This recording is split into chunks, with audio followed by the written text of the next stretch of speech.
2 months prior to the coronavirus outbreak, before the first case had been announced on the news, in October, Event 201 was held by the John Hopkins University that has ties to the Bill and Melinda Gates Foundation. Now, Event 201 quite accurately describes the coronavirus before it had even been spoken about on the news. Basically, this was a thought tank. It was a bunch of people getting together and discussing how we can react to a future scenario where a worldwide coronavirus does happen. How can we prepare? And they planned things such as the global shutdown or the world lockdown, everyone staying in their homes, the distribution of goods and resources. All of that was pre-planned 2 months before this virus broke out. Is that a coincidence? And when they were running the simulation, no one said that a virus was going to break out. They said this was for a potential virus breaking out. And I'm going to be showing you a couple of videos from this event. I'll show you on YouTube when these videos were published according to YouTube, and you'll see that it is prior to the event of the coronavirus. But it describes everything in great detail, from shutting down world economies to the stock exchange dropping to 30%, to the face masks not having enough ventilators, the distribution of resources, the surveillance of citizens. They'd basically prepared this whole thing. But I'm just going to read from here. It says, Event 201 was a 3.5-hour pandemic tabletop exercise that simulated a series of dramatic, scenario-based facilitated discussions confronting difficult, true-to-life dilemma associated with response to a hypothetical because they did not know, or according to them, they did not know that a coronavirus would break out in 2 months. But anyways, going on. So a hypothetical but scientifically plausible pandemic. 15 global business, government and public health leaders were players in the simulation exercise that highlighted unresolved real-world policy and economic issues that could be resolved with sufficient political will, financial investment and attention now in the future. So I'm not going to read the whole thing. You can look into it. I'm going to actually show you some scenes from the video, but first let's date this thing. So I'm going to scroll down over here. Let's see. All right. So when did this occur? Let's highlight this over here. So here you can read the event 201 pandemic exercise conducted on October the 18th of 2019. So as you can see, this occurred 2 months before there was any lockdown, before we even had the first case in Wuhan, before anyone even had any reason to suspect there was a coronavirus. A little bit suspicious if you ask me, and if you couple this with everything else we've been talking about on the channel, such as the manipulation of the stats to journals talking about the coronavirus back in 2015, a coronavirus that can spread to people, it gets even stranger. As you can see here, I'm on the Wikipedia page for COVID-19, and highlighted it says the outbreak was identified in Wuhan, China in December 2019. So we can agree this was 2 months after the thought tank. Now, how did the thought tank know a virus was going to break out? Well, you'll find that many of these these so-called planning for potential pandemics or thought tank scenarios like the one in the Rockefeller Foundation isn't actually planning for a potential scenario. It's more when they actually plan for something in which they intend to roll out, but they cannot publicly talk about that. So the way in which they document their plans is by calling it a thought tank. It's kind of like a cloak. But I'll play you some of these videos and you'll see how similar what they planned was to the events that unfolded. Okay, so now I'm going to show you some of the clips of the conference over YouTube. So what you're going to do is you're going to open a search engine, preferably not Google. It is a very biased search engine that will not show certain results. But anyways, what you're going to type is event 201 pandemic exercise : highlights reel, and you're going to hit enter. And the video that we are going to be watching is this one. It is 11 minutes 46 seconds. So I'm going to click on it. It's that one there in purple. Alright, and I'm just going to press pause before any of this. Alright, I'm going to just scroll down over here. So let's start with the date in which this was uploaded. This was uploaded on the 4th of November 2019. Now, so we can both agree that this was 2 months prior to the coronavirus, and the things that they plan in place is very similar to what actually happened. We're talking about global shutdown, the masks that they got people to wear. But anyways, I will play the video and you decide for yourself. There are some slight differences. They kind of make it exactly the same. In real life, it was a coronavirus found in bats. In this simulated scenario, it was a coronavirus that made its way from pigs into humans.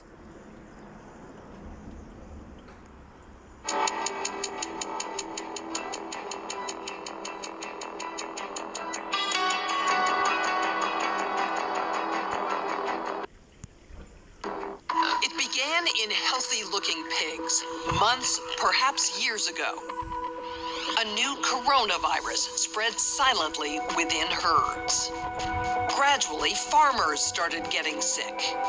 Infected people got a respiratory illness with symptoms ranging from mild flu-like signs to severe pneumonia. The sickest required intensive care. Many died.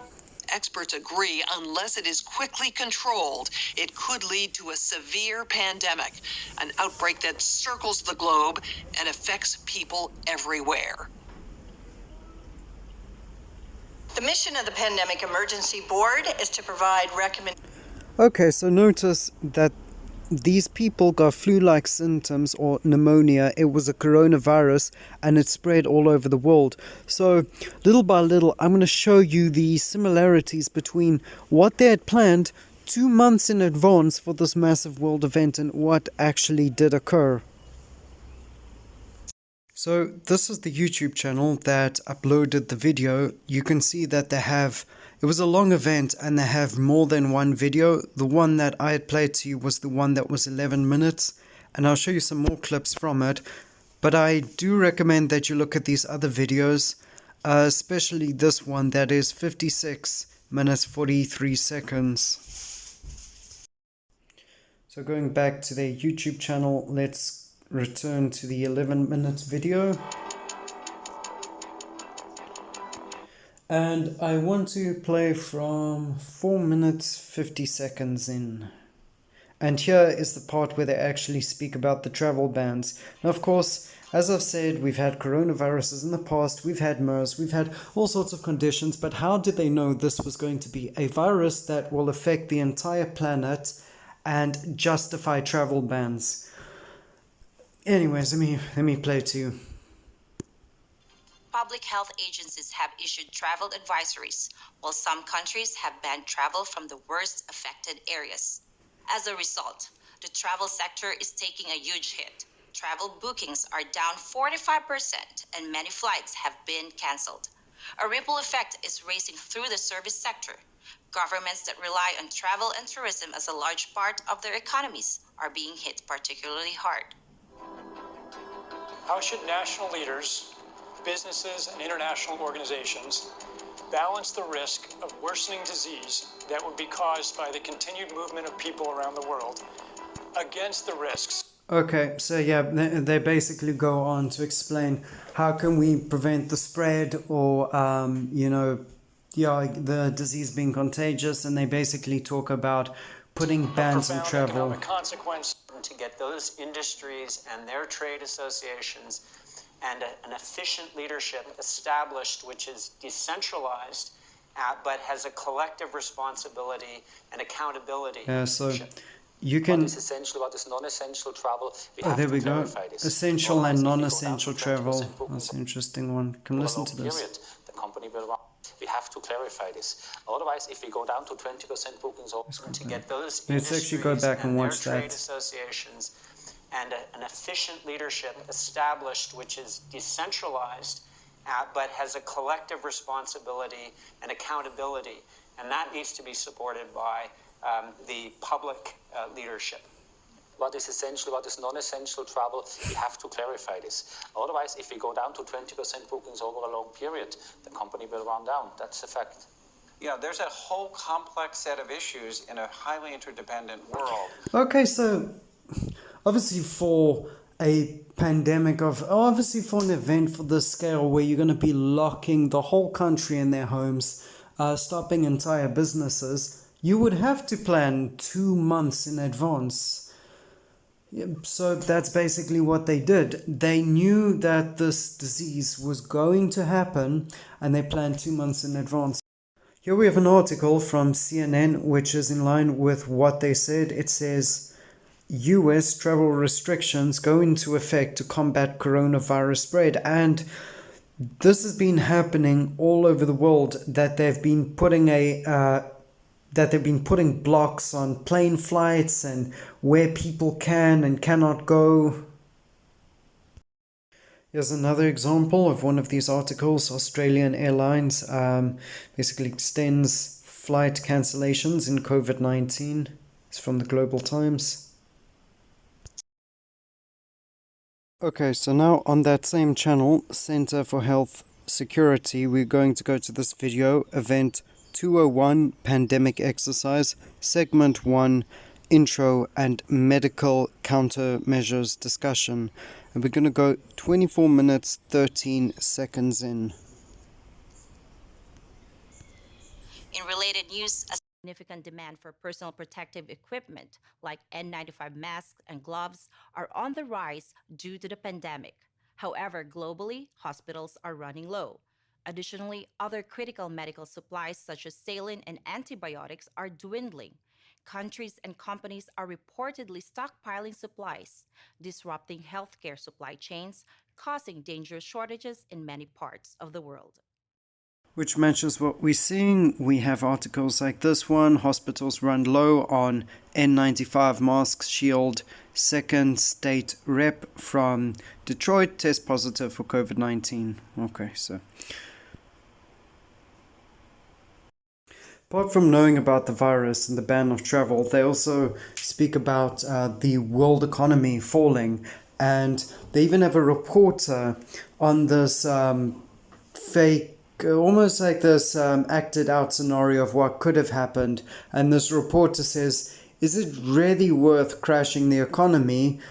Is it really worth keeping people inside if it's going to crash the economy? Or is it really worth taking these measures? So I'm going to, on the channel, I'm playing segment 3, financial discussion. Come, listen to this, tell me if it sounds familiar.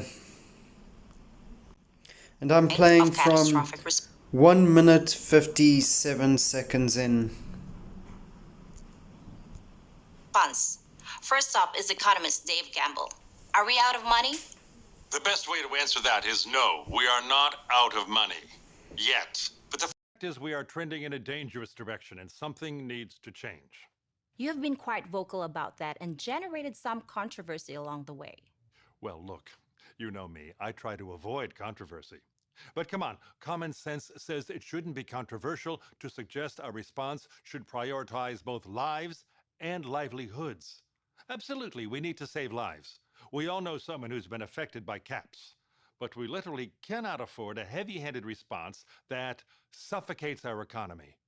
Pragmatism is a wise choice.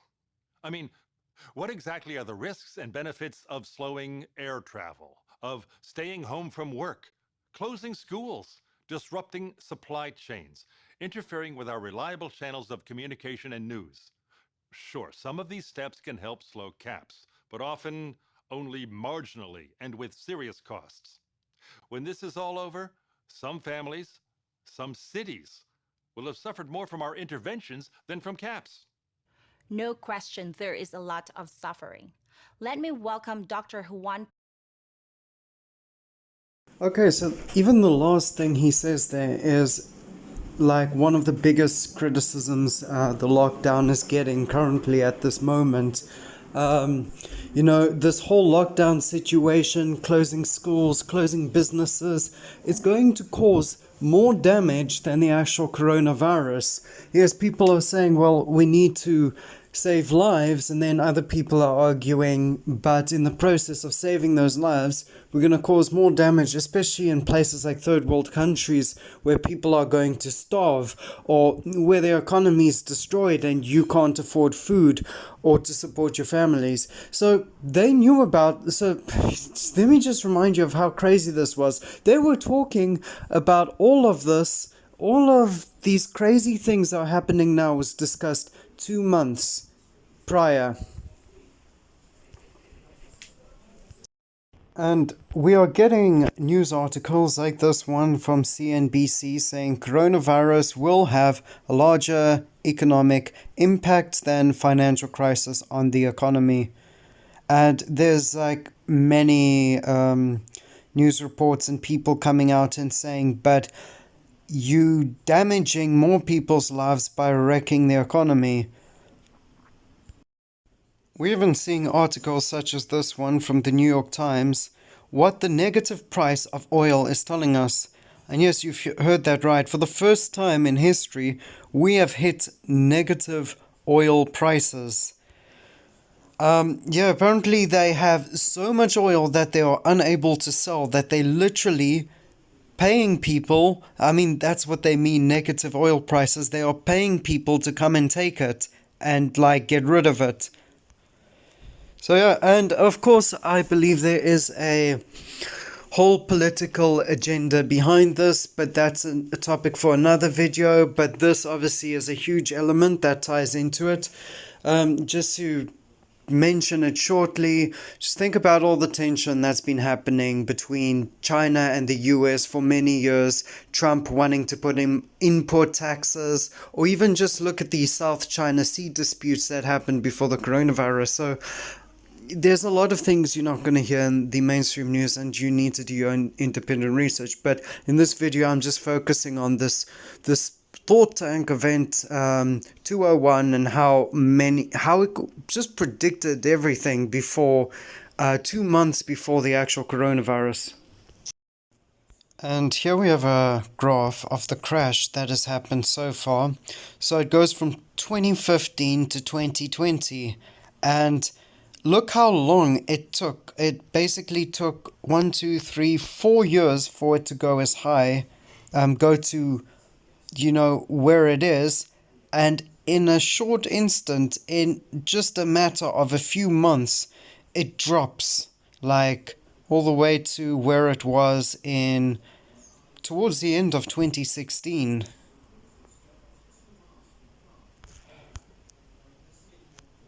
This is the Dow Jones over here. Watching from exercise segment 2, trade and travel discussion. And I'm viewing from 2 minutes 57 seconds in. Hand staples like food and medicine are being hoarded. Mandated border closures and trade restrictions are creating severe localized shortages. The Purchasing Managers Index suffered its sharpest decline in 50 years, a leading indicator that markets are preparing for a prolonged period of economic disruption. In some regions, So again, 2 months back, they knew there was going to be this massive economic crash caused by the coronavirus. Though people have been, a lot of market analysis have been saying that we have been in many bubbles. We've been in the housing bubble, we've been in the student loan bubble. A lot of them have been saying a financial crash has been overdue for a long time, that we might experience a financial crash towards the end of 2019 or early 2020. So let me also add that the outbreak of this virus was very well planned. It was planned perfectly just when everyone was expecting a financial crash. So I'm saying there was already going to be a financial crash, and what this virus has done was take this crash and make it far more worse than what it would have been. And if any of you are wondering, well, why would any organization want to orchestrate a fake financial crash or a pandemic? Well, if you look at many of these market analysts or even investors like Warren Buffett and many of them said they love financial crashes because everything goes on discount. You know the common thing in trading, you buy low and you sell high. When there's an economic depression, basically everything goes on to discounts. You can buy out your competition, the other companies like that they are forced to sell for next to nothing on the stock market because they don't have any money, and you can create a kind of monopoly. And if you still have enough faith in humanity to believe that they wouldn't actually do that, I just recommend that you watch this video. Here is Bill Gates. Now, I need to also add that Bill Gates, he basically he's the second biggest owner to the World Health Organization under the United States. And he owns a massive share on almost every single day basis. He is donating massive amounts to the CDC. So he's a huge conflict of interest, and he's on the forefront of trying to push a vaccine for this coronavirus. But look at his facial expressions. I'm just going to play this video. He's being told that the economy is going to crash and is never going to be the same. Look, I'm not going to say anything from this point. The video speaks for itself. So you've written both in your paper that's on your on Gates Notes, which I really recommend people read, and you've said elsewhere, the economy is not going to be anything like it was. It's going to take a long time to recover. It's going to be, people are going to be surprised at how slow and how fitful this is. Look, it's like that. I mean, it's the happiest day of his life for him. And I don't see why not. I mean, check Microsoft stocks. They are doing quite well. World Health Organization hasn't gone under. CDC doing well. So he's got a lot to gain from this. Obviously, this isn't the first video he's done this as well. Go check like a couple of these videos on the internet. He literally sits in these interviews with these smirks, smiles, and laughter every time he hears about the coronavirus damaging the economy. Okay, so now I'm going to play you 1 minute, roughly 40 seconds into that first video that I showed you. Where they talk about vaccines. So in this video, what they do is they simulate what would happen if there was a coronavirus, and this is so basically a fake news broadcast about them trying to push for a vaccine.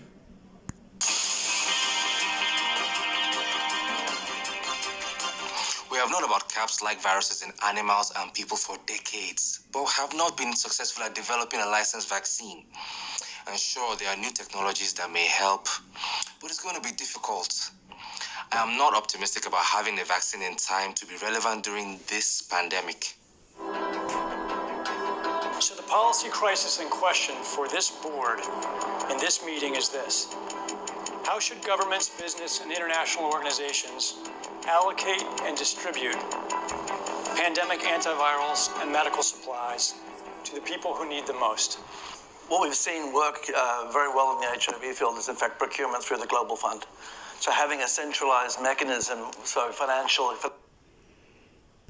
Okay, so that would have looked very familiar, because right now on the news, something we hear a lot about is them doing research into vaccines and how they want to do a vaccine, but it's not going to be ready, at least in 4 months. And this is already what they were talking about 2 months before anyone knew about a coronavirus. But I want to show you something else over here. It's also about the vaccine. So this is from the longer video on the channel, the one that's 56 minutes 43 seconds. So I'm just going to click silently within her. And I'm going to play from, let's see, it was 23. Global. Why are people saying a vaccine for the CAPS virus is not likely in the near term? Researchers are working on a vaccine, and we have viable leads, but it's complicated. We have known about caps-like viruses in animals and people for decades, but have not been successful at developing a licensed vaccine. And sure, there are new technologies that may help, but it's going to be difficult. I am not optimistic about having a vaccine in time to be relevant during this pandemic. Even if we discover a good vaccine candidate, we're starting from scratch, and it takes time to test safety and efficacy. Typically years. So even if testing moves quickly, global manufacturing will still need to be established. Again, multiple hurdles. We simply cannot rely on these old timelines and processes. This is a crisis. We have to move beyond these issues. It may be complicated, difficult, but if we dedicate all available resources, this can happen. Also, keep in mind, we need effective treatments sooner rather than later. Extranavir is an antiviral drug. Scientists have told me this could be effective. We need to start treating people immediately. While I agree Extranavir does look promising, it's currently used for treating HIV. However, it's not manufactured on the scale needed for treating this many people. And will we just stop using it for HIV treatment? How will we get this drug in the quantities needed? Who decides who has priority for the limited amounts we do have? We both know countries are hoarding Extranavir. Doctor, in my opinion, you are lost in the details. With enough money and political will, anything is possible. Let's get going on this now. Thank you both for this extremely important discussion. Are you... Okay, so what that thought tank is speaking about is completely what's unfolding, and we hear a lot of talks about them wanting to create a vaccine, how it's going to take too long to develop, and how they need to speed up or rush the process. And they're using the whole thing about this being a pandemic or an emergency as an excuse to get a vaccine out much quicker than how long it would usually take. And we're seeing a lot of articles about the vaccine. We are hearing it being spoken about on news, and we're seeing a lot of things like this. Here I have an article from The Independent. It says, coronavirus, Bill Gates calls for 10 more weeks of lockdown. And if you read the article, he basically says that we cannot let people out of lockdown too early. They'll get reinfected. We need to wait until there's a vaccine. Now, by the way, guys, if you've watched my videos, if you've looked into any other media instead of the mainstream, you'll know that's complete nonsense. The statistics are exaggerated. They overdiagnose patients. If you die of a heart disease or cancer, you'll get COVID-19 on the death certificate if you tested positive, even if you had cancer for many years and were long on your way out. But I want to show you this bit here. So, yeah, I just want to show you this bit. So here it's quoting, it's basically quoting Bill Gates, and says, it's a great sign that the administration made deals this week with at least 2 companies to prepare for vaccine manufacturing. I hope more deals will follow, he wrote. And this is a perfect example of problem, reaction, solution. If, as a politician, you want to implement laws that people won't normally accept, think about all the surveillance they've done since the coronavirus, allowing cell phone companies to track us. Belgium and all these other countries, they've got these bracelets that allow you to be tracked. You know, all these things, people would be up in arms if the government tried to implement, but because there's a so-called pandemic, people are more likely to accept it. And the same with this. They're speeding up the process to introduce a vaccine and using the excuse of, oh, it's a national emergency. Now, this is a topic for another video, but I do recommend you look at the ingredients in vaccines. Look at the amount of mercury they put in and the recommended dosage of mercury. Look at the effects of mercury or formaldehyde, just how toxic or dangerous these chemicals are. Look at JF Kennedy Jr., some of the work he's been doing, and even the US the vaccine small claim court in the US. So in many countries, including the US, it is completely illegal to sue for a vaccine causing harm. And also, but they had to make a small claims court because so many people were complaining. And that small claims court and this doesn't make it into the news, by the way, but that small claims court has handed out over 4.4 billion in compensation money to parents. And this is something you can check sometime. Maybe I'll do a video on it and I'll show you all the information. I'll read you the ingredients. But yeah, let's go on. Okay, and here we have an article from Sky News: Coronavirus significant breakthrough in the race for a vaccine made by UK scientists. It says here a vaccine may be close to being tested on animals and then humans, depending on the level of funding researchers get. And here we have the scientist leading the UK's research into coronavirus vaccines says his team have made a significant breakthrough by reducing parts of the normal development time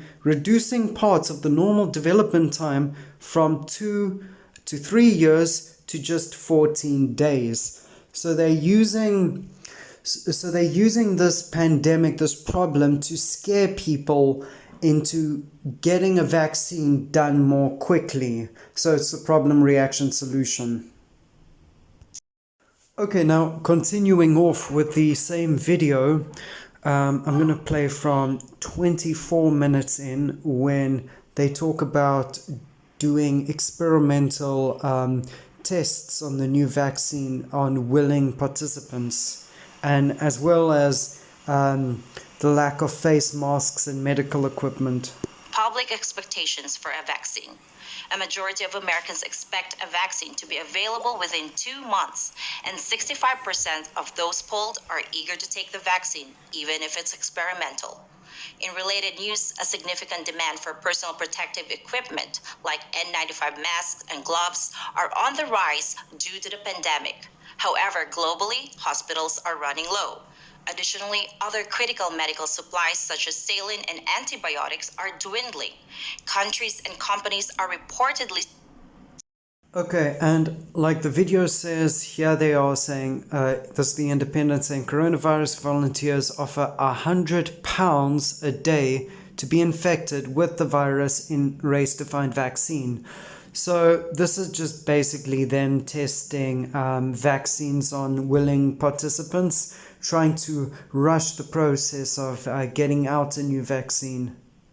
A new scientific study is asking members of the public to volunteer to be infected with coronavirus in return for cash. The trial led by Hevivo will recruit 24 to be infected with 2 different strains of the coronavirus that are similar to COVID-19 virus, currently plaguing numerous countries around the world. So this video is already getting quite lengthy. It is 33 minutes long, so I'm going to make this the end of part 1 and I'm going to do a part 2. Now, depending on where you're watching this, if you're watching it on YouTube, please give it a thumbs up, subscribe, tick the notification bell so you get notification whenever I release a new video.